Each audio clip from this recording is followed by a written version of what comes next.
texto do capítulo 3, me reportou lá para Isaías capítulo 55, verso 1. E diz assim o texto que: ó vós que tendes sede, vinde às águas. Vinde, comprai e comei, sem dinheiro, sem preço, leite e mel. Vinho e leite. Isaías 55, verso 1. O que me chama a atenção disso?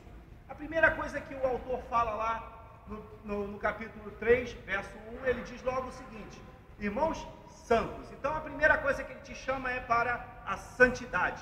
É o primeiro chamado do escritor é irmãos santos. E logo a seguir ele diz participantes da vocação celestial. Esse texto me chamou a atenção por causa dessa evocação, a maneira como ele valoriza aquelas vidas, aquelas pessoas às quais ele está dirigindo. É uma maneira muito nobre, muito singela de se dirigir às pessoas. Então nessa tarde eu me dirijo assim também para você, e digo para você que você também é um participante da vocação celestial. Amém. O que te atrai para que você esteja aqui é o fato de você ser participante dessa vocação. E que vocação é essa que você está falando, Robson? A vocação de que você tem um nome escrito no livro da vida, que você é salvo.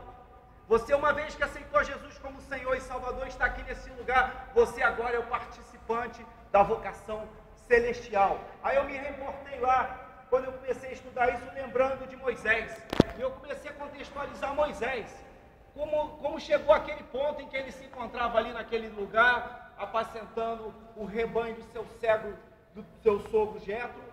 Ele estava ali cuidando daquele rebanho, e ali ele teve uma visão, a sarça que ardia e não se consumia. Ele olhou para aquele lugar e viu e aquilo atraiu ele, aquilo levou ele para aquele lugar, para aquela sarça ardente. Eu diria para você que é como você aqui hoje, você está aqui nesse lugar atraído pela palavra, pelo desejo que vai tocando no teu coração, é o desconhecido, você não conhece, você ainda não sabe o que significa exatamente isso. Não é muito claro para você, é como Moisés que olhava para aquela sarça que ardia e não se consumia, não entendia muito bem aquilo, mas aquilo atraía ele. Você ainda não conhece isso, você ainda não está experimentando esse corpo incorruptível, mas você é atraído pela salvação, pelo desejo que você tem de Deus, pela sede que Deus tem, que você tem de Deus, de se chegar a Ele, isso te atrai. É uma manifestação sobrenatural da parte de Deus, como foi para Moisés naquele momento que ele olhava aquela sarça. Agora você olha para Jesus e enxerga aquela situação e começa a pensar assim: eu sou um cidadão do céu, eu tenho meu nome escrito no livro da vida, e você começa a deixar que essas coisas vão te trazendo vida. Não é a circunstância que você está vivendo, porque Moisés estava ali apacentando aquele rebanho ali, ele estava ali passando um momento de tribulação, ele havia saído lá daquele lugar onde ele estava no Egito, para onde ele foi encaminhado. Lá ele nasceu naquele lugar, porque se vocês lembram bem, o povo vivia ali no Egito, proveniente do quê? No passado, Abraão foi chamado por Deus, vou contextualizar, e quando Deus chamou Abraão, tirou ele daquela terra que ele estava, de Ur dos Caldeus, e levou ele para uma terra que ele ainda haveria de mostrar o chamado da fé. E ali ele foi para aquele lugar onde Deus tinha mostrado para ele, e ali disse para ele que daria um filho ainda na velhice dele, e deu um filho para ele depois dos 100 anos. Ele teve um filho depois de 100 anos, e ali ele teve o filho Isaac. Isaac gerou Esaú e Jacó. Jacó não era o primogênito, rouba a primogenitura de Esaú e se irrita a Saul, e Jacó foge. E Jacó vai para a casa de Labão, que era o irmão da mãe dele, e lá ele conhece Raquel, conhece Lia, ele trabalha aquele tempo todo, e ali ele tem os 12 filhos, e no meio daqueles 12 filhos levantou um que era José. José era um homem que chamava a atenção, dos filhos dele é o que mais agradava a ele, e isso irritou aos outros irmãos, que os vendeu para o Egito, e ali foi o povo encaminhado ali para aquele lugar. José foi ali para o Egito, e ali ele começou a se destacar, porque ele era um homem que tinha um diferencial, e ali ele se destacou, e ali ele foi colocado sobre aquela nação, e ali ele começou todo aquele trabalho ali de sustento, porque o povo não sabia que haveria fome sobre a terra. Deus já estava providenciando, já tinha um plano de colocar José naquele lugar, porque ali ele providenciaria a vida para aquele povo, e ali aquele povo sobreviveu no Egito. Israel ficou ali 400 anos, até que chegou uma hora que os hebreus começaram a ter problemas com os egípcios, porque eles começaram a se multiplicar grandemente. E aí começou a gerar aquele ciúme por parte dos egípcios. E naquele momento ali, Deus, então, começa a fazer um movimento ali, aquele povo começa a clamar, porque os egípcios começam de certa forma, eles começaram a pressionar, começaram a oprimir aquele povo ali naquele lugar, e aquele povo começa a clamar a Deus, e Deus levanta então a Moisés. Moisés é nascido e é lançado nas águas ali, porque após 3 meses, a mãe dele escondeu ele, para que ele não fosse morto, porque Faraó queria matar todas as crianças que estavam nascendo, para que aquele povo não sobressaísse aos egípcios.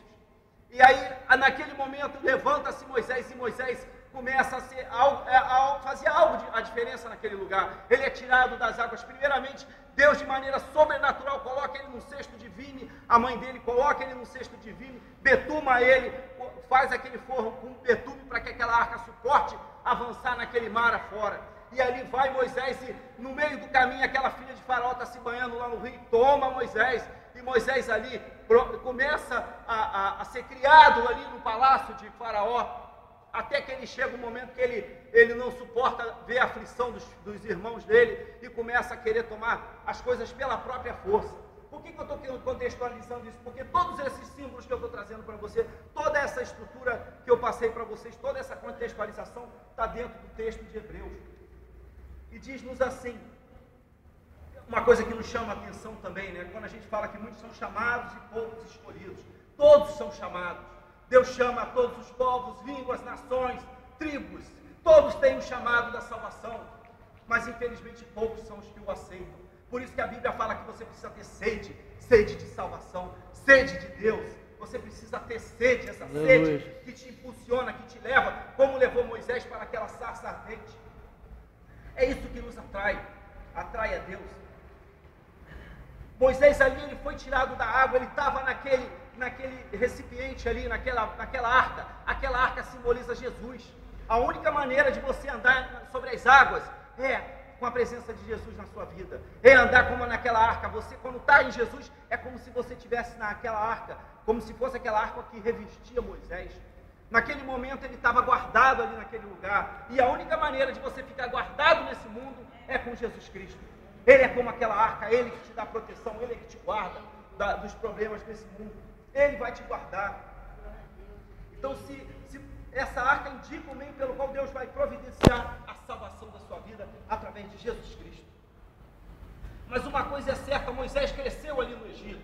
Eu entendo que o Egito sempre é um lugar onde Deus vai procurar trabalhar na sua vida. Ele vai te levar às vezes para lugares que Ele vai providenciar os meios sobrenaturais para te criar ali, para que ali você possa estar preparado. Olha só, eu chamo até atenção nesse texto aqui, que uma coisa é você crescer, outra coisa é você estar preparado. Tem pessoas que às vezes ocupam lugares de destaque, mas elas cresceram, mas o preparo delas é quase que nenhum. Às vezes o homem toma ali uma liderança e não consegue suportar a liderança. Por quê? Porque ele cresceu, mas ele não está preparado. Moisés, ele cresceu, mas ele não estava preparado ainda para guiar aquele povo. E ele achou que ele podia guiar aquele povo pela força física. E pela força física ele libertou mas pelo Espírito ele libertou toda uma nação. Então você vê como a obra espiritual ela tem um alcance muito maior do que a nossa própria força. Se Moisés pela força livrou pelo Espírito Santo de Deus ele livrou toda uma nação. Pensa nisso, meu amado. Você tem feito força física à toa. Usa a força do Senhor. Não é na tua força, é na força do Senhor que você caminha nesse mundo. É pela fé que você vai caminhar. Por isso que o texto diz: não seja incrédulo, seja crente. Você tem que crer. Você tem que crer que Deus pode fazer algo na sua vida. Porque a Bíblia fala que é pela fé. É pela fé. Hebreus capítulo 11 nós falaremos sobre isso. Esperem, tem coisas boas lá na frente. Tem capítulo 9 também que nós vamos falar sobre o santuário. Mas por enquanto vamos falar sobre Moisés. Uma coisa que eu vejo aqui que movimenta todas as pessoas é aquela necessidade de conhecer o desconhecido. Tudo que gira na terra gira em torno disso. As pessoas querem saber aquilo que elas não conhecem, querem conhecer o que não conhecem. Infelizmente, Às vezes nesse caminho ela se envereda e sai para o caminho errado. Começa a querer conhecer coisas que Deus disse, não tente, não faça isso. Não tente conhecer essas coisas. Não tente fazer contato com pessoas que estão em outra vida. Não faça isso. E as pessoas vão se enveredando porque elas querem conhecer o desconhecido. É um perigo grande, às vezes, a gente tentar conhecer o desconhecido. E o ideal é você conhecer o desconhecido daquilo que Deus está falando na Bíblia, através da palavra dele. Essa alavanca que, por um lado, ela movimenta o mundo, ela movimenta nossas vidas, porque nós somos atraídos pelo desconhecido. Nós somos assim.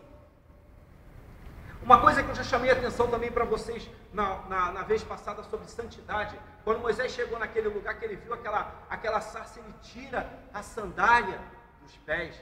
Deus quer ter intimidade conosco. Ele quer esse contato íntimo, e para ter esse contato íntimo tem que tirar a sandália. Eu já falei sobre isso na semana passada. Tem que tirar tudo aquilo que atrapalha, para que nós possamos chegar ao Senhor e viver em santidade para com Ele. É preciso que a gente viva a maneira dEle, não a nossa maneira. Infelizmente, quando a gente coloca a nossa maneira na forma de viver, a gente desagrada a Deus, desagrada ao Senhor. Então é necessário que a gente procure conhecer aquele que te chamou, procura conhecer aquele que te levantou, procura conhecer aquele que morreu por você na cruz do Calvário. Uma coisa também, Moisés, quando ele está quando ele pede para que Deus passe adiante dele, ele não podia olhar o Deus face a face. A única pessoa que está ali face a face com Deus é Jesus Cristo. Ele, através dele, você enxerga, você vê a Deus. Porque se Moisés, por um lado, apesar de toda a fidelidade dele, como fala o texto, na casa de Deus, a fidelidade que ele teve, que, observe bem, Moisés levou aquele povo para uma terra prometida, uma terra que mana leite e mel, um local físico. Jesus, por sua vez, quer levar você a uma morada celestial. Por isso você é chamado para a vocação celestial. Glória a tua terra prometida, essa vocação, a região celestial, está lá no céu, na presença de Deus, de estar com o Senhor. É para isso que você foi chamado. Então tira a sandália dos teus pés.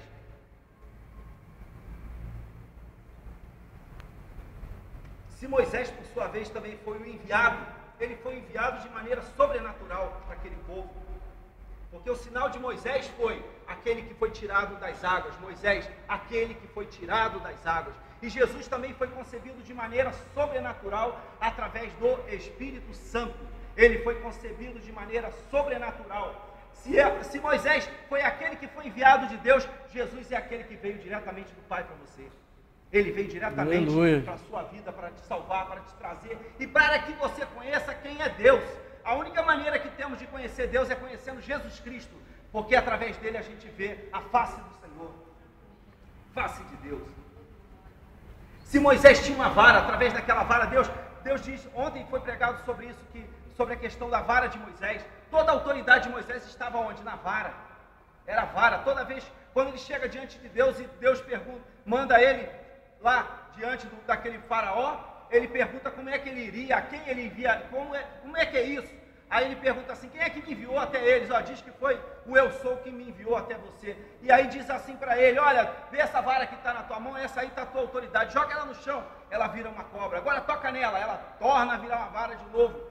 E Moisés vai naquele caminho, agora bota a tua mão direita aí no teu corpo. Ele fica leproso, tira agora a mão, bota de novo. Ele fica sarado novamente. Essa foi a autoridade que foi dada a Moisés. Moisés era grande, ele tinha uma vara, ele tinha um cajado. Aquele era o instrumento dele. Mas na graça, em Hebreus, o texto já nos chama a atenção para o seguinte: Jesus é um instrumento de Deus para a tua salvação. Jesus é um instrumento de Deus para que se realize na sua vida o sobrenatural. Da mesma maneira que Moisés tocou naquelas águas e as águas se abriram, através de Jesus Cristo o caminho vai estar aberto para você. Há um caminho aberto para o céu, para um lugar seguro para você, através de Jesus Cristo. Creia nisso. Há um caminho aberto para você.